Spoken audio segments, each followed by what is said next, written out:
Person would ask a question like that, to be honest with you. I don't know who you are, but only a very evil person would ask a question like that. I think this has been heroism. This has been incredible, really, the job you've all done.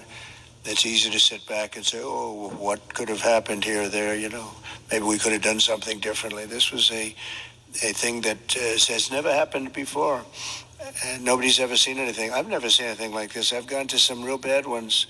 I've never seen anything like this. So I admire you, and I consider you heroes and heroine, and I think you've done an amazing job. Several families we've heard from are obviously upset because they say that those warnings, I miss Carlos.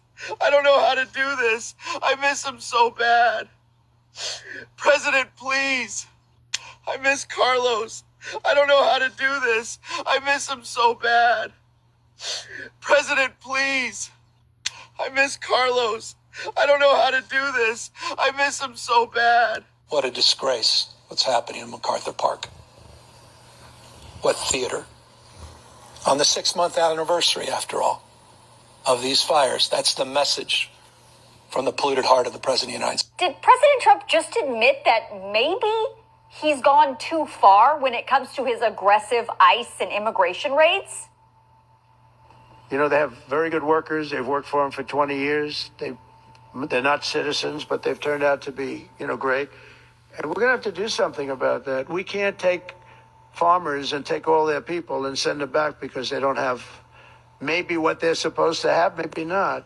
And you know what's going to happen, and what is happening? They get rid of some of the people because, you go into a farm and you look and people they've been there for 20, 25 years and they've worked great and the owner of the farm loves them and everything else. And then you're supposed to throw them out. And you know what happens? They end up hiring the people, the criminals that have come in, the murderers from prisons and everything else.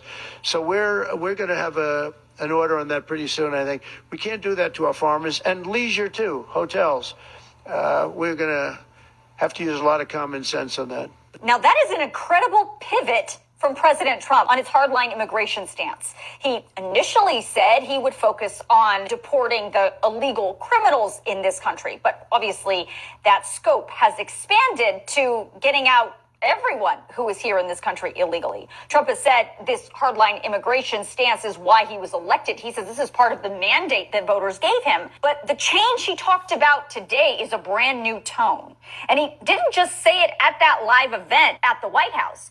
Earlier today, he also said it on his social media account. In that post, he talked again about the farmers in the hotel and leisure industry, which generally relies on immigrant labor. And it just so happens that a lot of those laborers are not in this country legally. Trump said in his post that his aggressive policy is taking very good longtime workers away from farmers and business owners in the hospitality and leisure industry. He ends his post by saying, changes are coming. Now, what do those changes look like? We don't know. Trump did mention something about maybe signing an executive order that's coming very soon, but he gave no other details. The other question is, what about the migrant laborers who are here in this country, who are here illegally and are working in other industries like the fashion industry or other hardworking migrants who have been in this country for years and don't have papers but are still paying taxes? What about all of them? Would they be included? We'll just have to wait and see if Trump is really going to change his immigration policy and pull back on who exactly ICE can round up and deport. Or if perhaps he's just saying this right now to try and calm the tensions flaring up around the country. Did President Trump just admit that maybe... The president will now start deporting all undocumented Chihuahuas crossing our borders illegally. Live in Laredo, Texas, where ICE officers have been observed detaining several Chihuahuas, even placing them in tiny handcuffs. All right, little guy, in you go. Easy now, this one's a runner. The president will now start deporting all undocumented Chihuahuas crossing our borders. Okay, we got some breaking news, and I honestly cannot believe that I am telling you this. I'm going to tell you what Trump just did and why it could change how immigration protests play out across America from now on. Trump just announced that he is giving ICE and Homeland Security total authorization to respond with whatever, I'm quoting this, I'm going to quote this, with whatever means necessary if protesters throw rocks, bricks, or any other objects at federal officers or their vehicles. He directed DHS Secretary Kristi Noem and the border czar, Tom Homan, to enforce this immediately and said arrests and incarcerations should be responses to any assaults on ICE vehicles or personnel. Trump claimed that he watched a video of what he called thugs attacking ICE cars in Texas and said he never wants to see it happen again. But here's the fact. Federal agents already have the power to arrest people who commit crimes.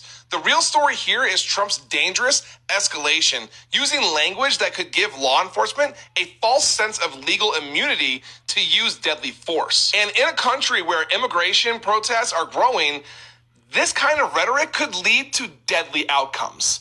Stay informed. Follow me for the truth. Follow me on Instagram and TikTok and subscribe. This is the Nugget Ice Maker by Calzar. Hear the little babies screaming and the little kids screaming and my friends and everybody lost their home, good people, and it's like, what do you do? We're starting to hear from people like Bud Bolton complaining about. We have talked about how Trump's budget bill includes cuts to programs like Medicaid and food assistance. But Vice President J.D. Vance has already told us what else the bill does do. It sends a lot more of your tax dollars to ICE. Vance posted that the CBO score and Medicaid are, quote, immaterial compared to the ICE money and immigration enforcement provisions. This means ICE gets $45 billion to expand its detention facilities, a lot of those private prisons, and $30 billion for arrest and deportations. The bill also adds tens of billions of dollars for Border Patrol. So just get your head around this. ICE now has more funding than the FBI, DEA, ATF, Marshals, and the Bureau of Prisons combined. And based on analysis, that makes it the largest federal law enforcement agency in the history of the United States of America. We have talked about how Trump's budget bill